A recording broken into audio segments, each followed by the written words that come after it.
Hello बच्चों, आज हम लोग बात करेंगे इलेक्ट्रोस्टैटिक पोटेंशियल एंड कैपेसिटेंस के लेक्चर नंबर 11 के बारे में। और यहाँ पर हम लोग देखेंगे कि शेयरिंग ऑफ चार्जेस क्या होता है। ठीक है, तो जो इलेक्ट्रोस्टैटिक पोटेंशियल एंड कैपेसिटेंस जो ये पूरा चैप्टर है, इसमें हमको एक कॉन्सेप्ट मिलता है जब हम कैपेसिटर के बारे में पढ़ते हैं, शेयरिंग ऑफ चार्जेस, कि चार्जेस की शेयरिंग कैसे होती है। फिर एक होता है हमारा पैरेलल प्लेट कैपेसिटर, ये जो है एक यूनिक टाइप का कैपेसिटर होता है। ठीक है, तो इसी का हम लोग कैपेसिटेंस कैलकुलेट करेंगे मैथमेटिकली कि कितना आएगा। ठीक है, तो इससे पहले हम लोगों ने एक लेक्चर बनाया था, लेक्चर नंबर 10, जहां पर हमने कैपेसिटर के बारे में पढ़ा था, उसकी बेसिक डिफिनेशन। और यहां पर हम लोग parallel plate capacitor, sharing of charges जैसे कॉन्सेप्ट्स डिस्कस करेंगे। तो शुरुआत करते हैं शेयरिंग ऑफ चार्जेस से। तो सबसे पहला टॉपिक है वो शेयरिंग ऑफ चार्जेस, कि आखिर है क्या। देखो, शेयरिंग ऑफ चार्जेस एक कॉन्सेप्ट ऐसा है कि हमारे पास दो बॉडीज गिवन है। ठीक है, हमारे पास दो बॉडीज गिवन है।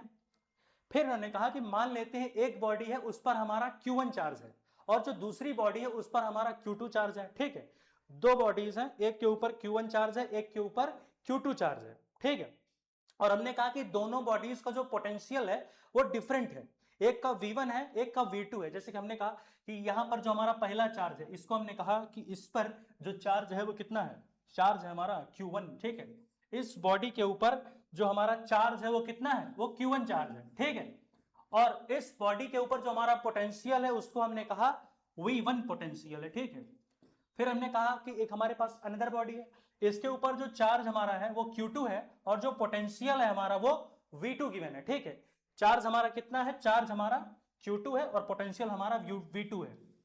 ये Q2 हो गया और पोटेंशियल हमारा V2 हो गया।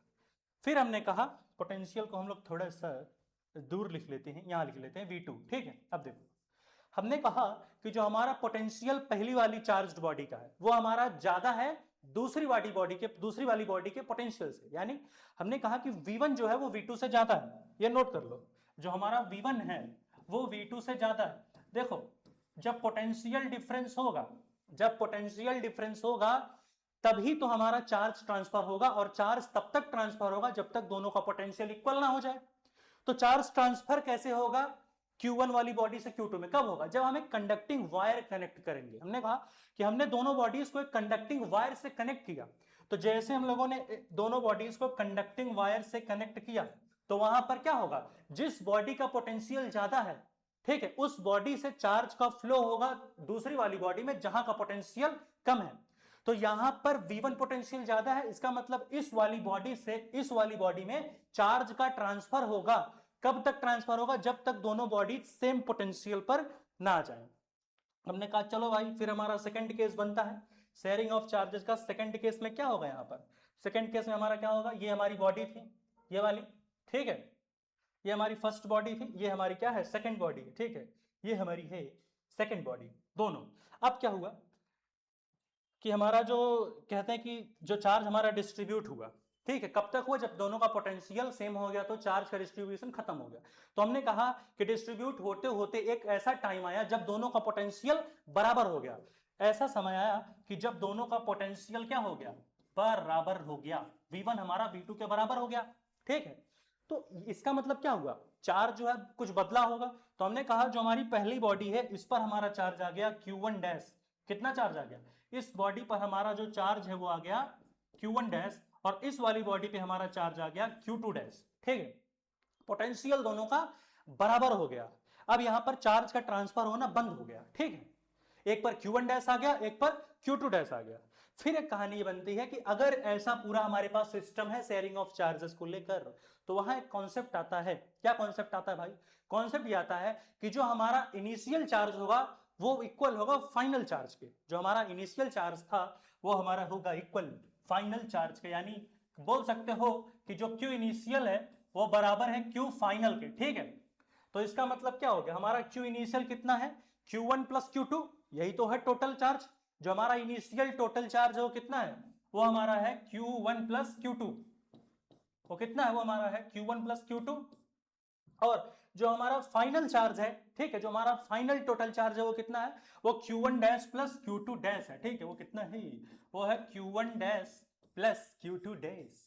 ये हमारा क्या है, ये हमारा फाइनल चार्ज है, हमारा इनिशियल नहीं फाइनल चार्ज है। ठीक, जो हमारा जो हमारा इनिशियल चार्ज था वो फाइनल चार्ज के बराबर होगा। हमने एक फॉर्मूला पढ़ा था पिछले लेक्चर में, वो था Q इक्वल टू CV। क्या था, जोर से बोल भाई, फॉर्मूला क्या था, वो था Q इक्वल टू CV, यानी charge equal to capacitance into potential. यही तो पढ़ा था हमने पिछले लेक्चर में। तो वही ये वो फॉर्मूला यहाँ पर अप्लाई कर देते हैं, तो क्या हो जाएगा, Q1 प्लस Q2 क्या हो जाएगा, C1 V1 Q1। इस वाली बॉडी की बात हो रही है, तो सीधी सी बात है, इसका कैपेसिटेंस मान लेते हैं C1 है और पोटेंशियल तो V1 है ही। तो Q1 के लिए क्या लिखोगे, Q1 के लिए लिखोगे C1 V1। ऐसे ही Q2 के लिए क्या लिखोगे, C2 V2। ठीक है, इक्वल टू Q1 डैश। अब भाई जब फाइनल चार्ज हम निकाल रहे हैं तो फाइनल चार्ज में क्या था, पोटेंशियल दोनों का बराबर हो गया था, दोनों बॉडीज का पोटेंशियल बराबर हो गया था जब हमने फाइनल चार्ज कैलकुलेट कर रहे हैं दोनों का। तो Q1 डैश और Q2 डैश के बाद जो पोटेंशियल हमारा है वो कितना है, वो इक्वल है V हो गया है। तो यहां पर Q1 की जगह क्या लिखोगे, Q1 डैश की जगह क्या लिखोगे, इसकी जगह हम लिखेंगे C1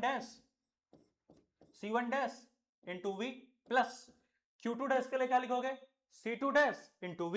यही तो होगा कि कुछ और होगा बताओ, C2 dash into V। Potential तो भाई सेम होगा फाइनल में, ठीक है। तो यहां से क्या करोगे, यहां से V को कॉमन ले लो, C1 dash V C2 dash V।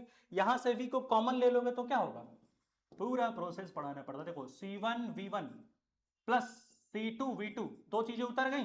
देख भाई यहां से पोटेंशियल कॉमन ले लो, तो जैसे ही पोटेंशियल कॉमन लोगे तो क्या होगा, C1 dash plus C2 dash.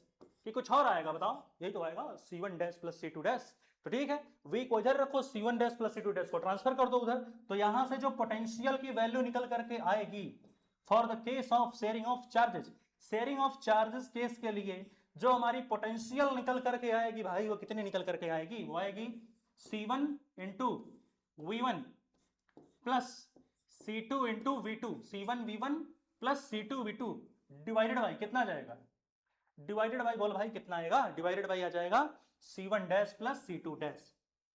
ये लाइन तिरछी हो रही है, जुम जुम जुम जुम लिखो, क्या लिखोगे, यहां लिखो C1, क्या लिखोगे C1, नीचे क्या लिखोगे, नीचे आ गया C1 dash plus C2 dash.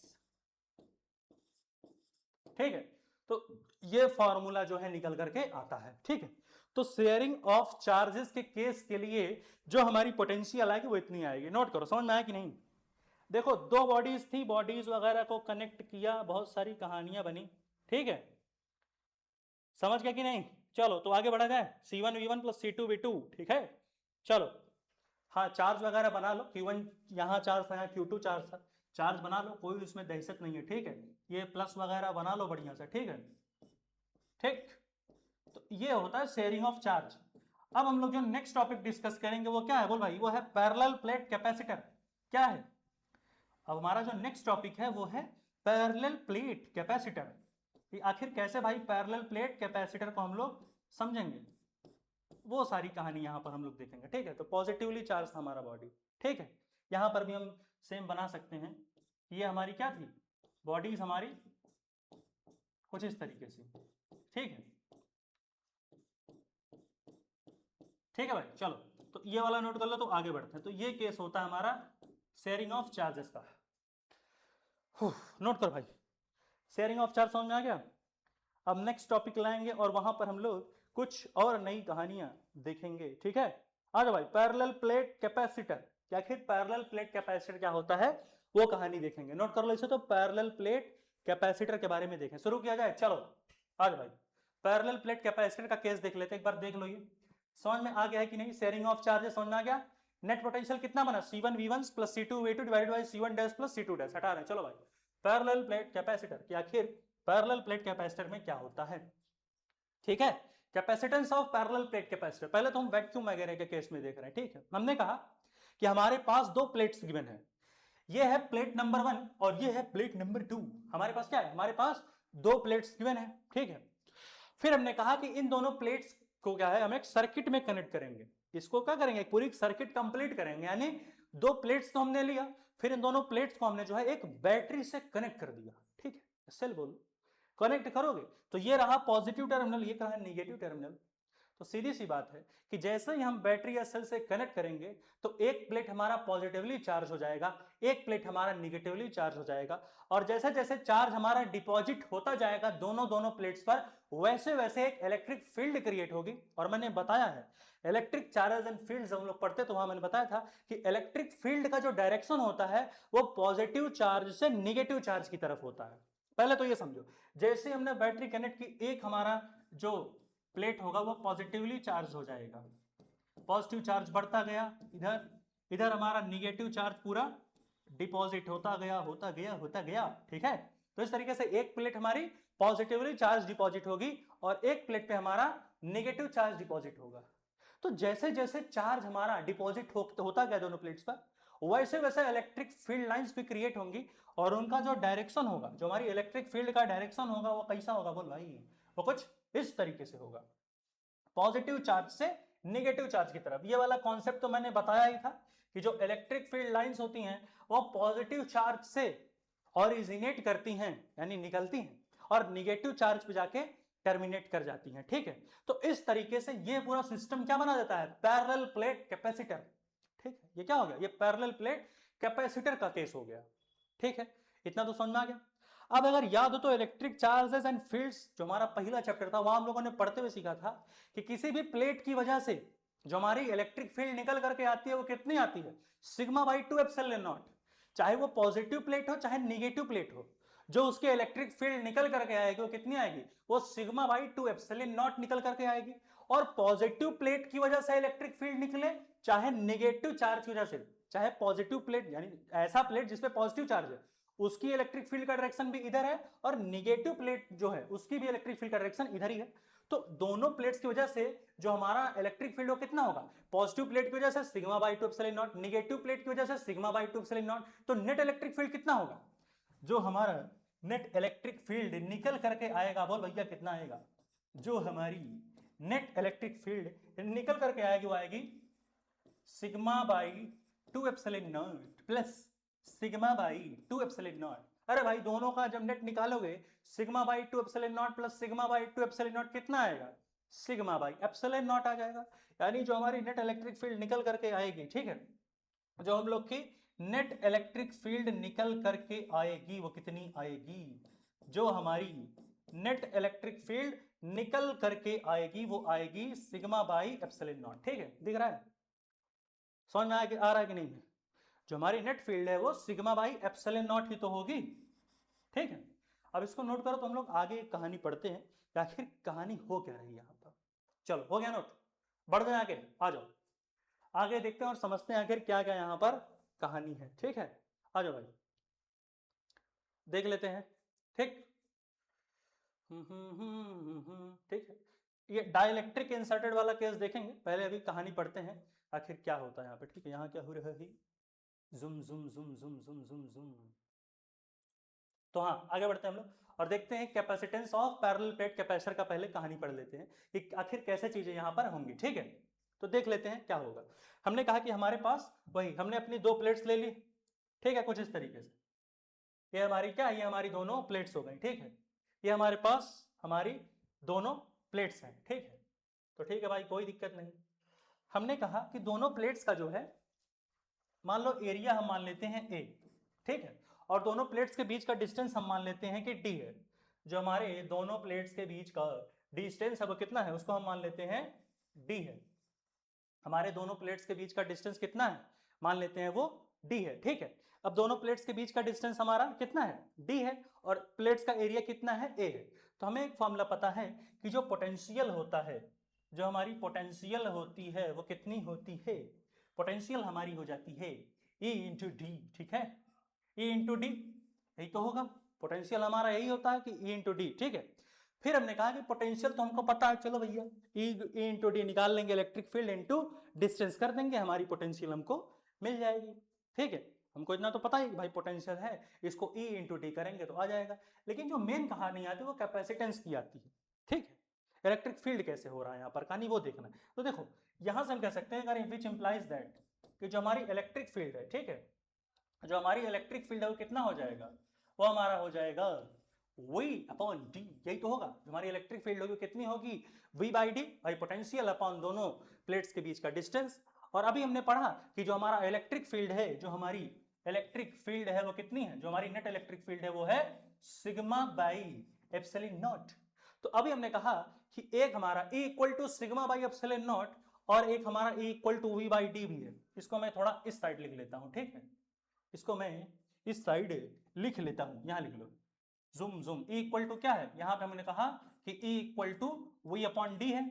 इस वाले केस से हम पुट कर सकते हैं, ठीक है। रिकॉर्डिंग ऑन है कि नहीं, समझ में आ रहा है? हाँ, तो इस तरीके से जो है, हाँ, तो ये हमारी पूरी कहानी थी, ठीक है।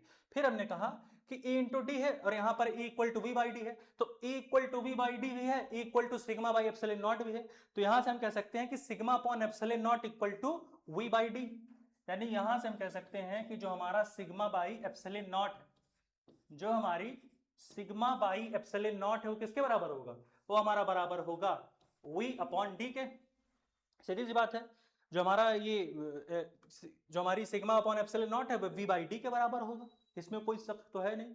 सिंपल सी बात है, यही होगा कि sigma by epsilon naught is equal to V by D, यही तो होगा कि कुछ और होगा, बताओ। अब यहां से अगर तुम निकालना चाहो, क्या यहां से अगर हम पोटेंशियल निकालना चाहें तो बहुत आराम से निकाल सकते हैं, ठीक है। अगर हम पोटेंशियल निकालना चाहें तो बहुत आराम से निकाल सकते हैं। कितना आएगा ये बताओ, सोच के बताओ।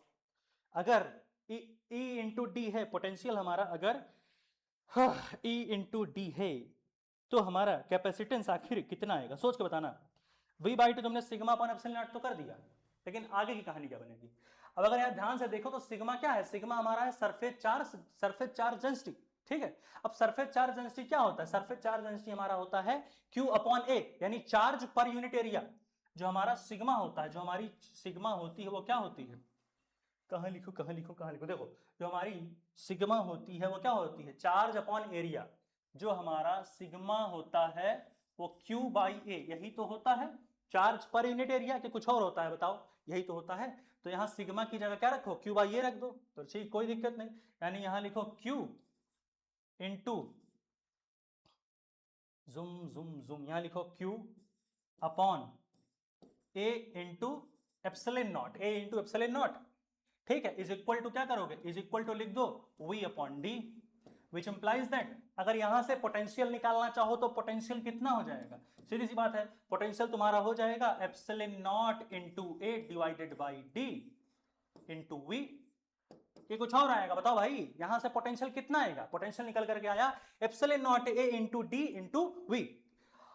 कुछ गड़बड़ है क्या यहाँ, ये V कहां से आएगा, Q होगा, सॉरी Q, यहाँ क्या हो जाएगा epsilon naught A into D into क्या हो जाएगा V इक्वल टू, V हमारा है इधर ही, ठीक है, एप्सिलॉन नॉट इंटू A, ये हो जाएगा हमारा Q, ठीक है। कुछ गड़बड़ है क्या, कुछ तो गड़बड़ है। Q equal to CV, sorry sorry sorry, यहां पर हो गया गड़बड़, Q V की नहीं C की वैल्यू हमको निकालनी है ना, C निकलेगा हमारा, सॉरी Q की वैल्यू यहां से आएगी, Q को ऐसे रहने दो यहाँ पर, ठीक है, एप्सिलॉन नॉट A ऊपर चला जाएगा, ठीक है। तो क्या हो जाएगा, यहाँ पर हो जाएगा epsilon naught A divided by D into V, ये आएगा V, यही फॉर्मूला आएगा। चार्ज हमारा क्या निकल कर आएगा, चार्ज हमारा निकल करके आएगा epsilon naught A divided by D into V। और हमने एक फॉर्मूला पढ़ा है कि जो हमारा Q होता है, जो हमारी चार्ज होती है, ठीक है, जो हमारी चार्ज होती है वो क्या होती है, चार्ज हमारा होता है, चार्ज का फॉर्मूला हमारे होते ही C इंटू V। तो अगर इसे कंपेयर करो इस इक्वेशन से, Q इक्वल टू CV से अगर कंपेयर करो, Q equal to epsilon naught A divided by D into V, तो Q equal to C into V जैसा नहीं दिख रहा। यानी ये वाला जो टर्म है epsilon naught A divided by D, ये क्या है, ये C है, C इंटू V, यानी ये जो टर्म है ये C है। यानी पैरेलल प्लेट कैपेसिटर का जो कैपेसिटेंस आएगा वो कितना आएगा, बोल भाई, वो आएगा epsilon naught A by D। जो पैरेलल प्लेट कैपेसिटर का कैपेसिटेंस आएगा वो आएगा epsilon naught A by D, ये वाला टर्म आएगा, विच इंप्लाइज दैट जो हमारा कैपेसिटेंस होगा वो कितना होगा, ये दिख रहा है कि नहीं, वैसे दिखेगा तो नहीं, एप्सिलॉन नहीं दिखेगा, यहाँ पर किसी और पेज पर लिख लेंगे, ठीक है। इसका मतलब जो हमारा कैपेसिटेंस है वो कितना आ गया, वो आ गया epsilon naught A by D, ठीक है। जो हमारा कैपेसिटेंस आया वो कितना आ गया, epsilon naught A divided by D, ये आएगा, ठीक है। तो इस तरीके से हमने कहा किसी भी पैरेलल प्लेट कैपेसिटर का जो कैपेसिटेंस होगा वो epsilon naught A by D होगा, जहां पर ए क्या है, area of the plates, plates का एरिया है, डी क्या है, सेपरेशन बिटवीन द प्लेट्स, यानी दोनों प्लेट्स के बीच कितना सेपरेशन है, यानी दोनों प्लेट्स के बीच की दूरी कितनी है, वो होता है हमारा स्मॉल डी, और ए क्या है, प्लेट्स का एरिया। तो जो कैपेसिटेंस होती है पैरेलल प्लेट कैपेसिटर की, वो डिपेंड करती है प्लेट्स के एरिया पे, जितना ज्यादा प्लेट्स का एरिया होगा उतना ज्यादा कैपेसिटेंस, और जितना दूर होंगे दोनों प्लेट्स उतना कम कैपेसिटेंस। यानी कहने का मतलब कि capacitance is inversely proportional to the distance between the two plates and capacitance is directly proportional to the area of the plates. यानी जो कैपेसिटेंस है वो प्लेट्स के एरिया का डायरेक्टली प्रोपोर्शनल है, और जो दोनों के बीच का डिस्टेंस है प्लेट उनके इनवर्सली प्रोपोर्शनल होता है हमारा कैपेसिटेंस। और एप्सिलॉन नॉट क्या होता है, ये होती है परमिटिविटी ऑफ फ्री स्पेस, जो हमने इलेक्ट्रिक चार्जेस एंड फील्ड्स में पढ़ा था। यानी कि हम क्या कर रहे हैं, हम पैरेलल प्लेट कैपेसिटर का जो हम कैपेसिटेंस निकाल रहे हैं वो तब निकाल रहे हैं जब दोनों प्लेट्स के बीच वैक्यूम है। वैक्यूम के केस में capacitance epsilon naught A by D है, लेकिन हमने कहा चलो भाई दोनों प्लेट्स के बीच एक मीडियम ला देते हैं, तो मीडियम का जो परमिटिविटी होगा वो एप्सिलॉन एम हो जाएगा। भाई मीडियम की परमिटिविटी को एप्सिलॉन नॉट तो लिख नहीं सकते, एप्सिलॉन नॉट का मतलब क्या है कि हम परमिटिविटी तो बता रहे हैं लेकिन फ्री स्पेस की एप्सिलॉन नॉट, लेकिन जैसे ही हम मीडियम लाएंगे दो प्लेट्स के बीच में गेम पलट जाएगा, वहां पर capacitance epsilon naught A by D नहीं आएगा, वहां कुछ और हो जाएगा। क्या आएगा वही डिस्कस करेंगे। देखो हमने कहा चल भाई दोनों प्लेट्स हम फिर लाते हैं, हमने कहा चलो दोनों प्लेट्स के बीच जो है डाई इलेक्ट्रिक वगैरह इंसर्ट करते हैं, वही बजरंगबली, और जब हम जैसे हम दोनों प्लेट्स के बीच डाई इलेक्ट्रिक इंसर्ट करेंगे तो वहां पर क्या होगा, हमने कहा कि इन दोनों प्लेट्स के बीच में डाई इलेक्ट्रिक इंसर्ट कर दो, ठीक है, हमने तुमको देखा, ठीक है। तो इस तरीके से हमने क्या किया, दोनों प्लेट्स के बीच डाई इलेक्ट्रिक को इंसर्ट कर दिया, ठीक है। तो जैसे ही हम डाई इलेक्ट्रिक्स को इंसर्ट करेंगे, रिकॉर्डिंग ऑन है, बिल्कुल ऑन ही, तो जैसे ही हमने कहा कि अब जो है वैक्यूम हटाओ, उब गए, अब वैक्यूम से हम लोग डाई इलेक्ट्रिक इंसर्ट करेंगे। तो जैसे हमने डाई इलेक्ट्रिक इंसर्ट किया तो हमारी कैपेसिटेंस जो ये है epsilon naught A by D, ये किसके लिए था, ये इसको मैं ऊपर ले दूं, कंफ्यूज हो गए तुम लोग, जो epsilon naught A by D था ये इसके लिए था जब वैक्यूम था बीच में, यहां लिख लो, यहां, ठीक है, ये हमारा इस केस के लिए था, epsilon naught A by D, दिख रहा है, ये दिख रहा है कि नहीं, epsilon naught A by D ऊपर हमने लिखा हुआ है, ठीक है, जगह ही नहीं है यही लिख देते हैं, चलो ठीक है। तो ये केस ऊपर epsilon naught A by D है, क्या है, epsilon naught A by D हमारा फ्री स्पेस के लिए है, epsilon naught A by D, अब दिख रहा है, ठीक है। तो ये वैक्यूम के केस में था, लेकिन अब हमारे पास मीडियम आ गया, तो यहां पर कैपेसिटेंस क्या हो जाएगा, यहां पर हम मीडियम का कैपेसिटेंस, सॉरी पैरेलल प्लेट का निकाल रहे हैं, कहीं कंफ्यूज हो रहे हैं, हाँ पैरेलल प्लेट कैपेसिटर का कैपेसिटेंस निकाल तो रहे हैं, लेकिन यहां हमारी कैपेसिटेंस बदल कर गया है, क्या ये बोल भाई, epsilon M into A divided by D. यहां पर भी कैपेसिटेंस प्लेट्स के एरिया पे डिपेंड कर रहा है, प्लेट्स के बीच कितने डिस्टेंस है उस पर डिपेंड करेगा कैपेसिटेंस, लेकिन यहां पर जो हमारी परमिटिविटी वो बदल गई। अभी हमारा क्या था, वैक्यूम के लिए था, तो वहां पर हम परमिटिविटी ऑफ फ्री स्पेस जिसको बोलते हैं एप्सिलॉन नॉट वो रखते थे, लेकिन अब कहानी पलट गई, एप्सिलॉन एम रखेंगे। अब अगर इलेक्ट्रिक चार्जेस एंड फील्ड्स पढ़ते हुए मैंने एक फॉर्मूला बताया था, अगर याद हो बताना पड़ेगा भाई, क्या होगा, जो मीडियम की परमिटिविटी होती है, रिकॉर्डिंग तो ऑन है, मीडियम की परमिटिविटी कितनी होती है, मीडियम की परमिटिविटी होती है हमारी, sorry relative permittivity, relative permittivity क्या होती थी, जो हमारी रिलेटिव परमिटिविटी होती थी वो होती थी epsilon m upon epsilon naught, यानी परमिटिविटी ऑफ मीडियम को डिवाइड कर दो भाई परमिटिविटी ऑफ फ्री स्पेस से, यानी permittivity of medium divided by permittivity of free space, that will be equal to relative permittivity. यानी जो रिलेटिव परमिटिविटी होती है वो क्या होती है, किसी मीडियम की परमिटिविटी, जैसे तेल हो गया, पानी हो गया, ऑयल हो गया, वाटर, ये मीडियम है, तो मीडियम की परमिटिविटी को डिवाइड कर दो जो फ्री स्पेस में परमिटिविटी है उससे, ठीक है, तो वो आता है रिलेटिव परमिटिविटी। अब यहां से अगर देखो तो मीडियम की परमिटिविटी के लिए फॉर्मूला क्या निकलेगा, मीडियम की परमिटिविटी का फॉर्मूला आएगा epsilon r into epsilon naught, जो मीडियम की परमिटिविटी यहां से निकालोगे, ठीक है, ठीक है, जो यहां से मीडियम की परमिटिविटी निकालोगे वो कितना आएगा, बोल भाई, वो आएगा epsilon r into epsilon naught, यही तो आएगा कि कुछ और आएगा बताओ, अरे भैया यही तो आएगा epsilon r into epsilon naught, तो ठीक है कोई दिक्कत नहीं।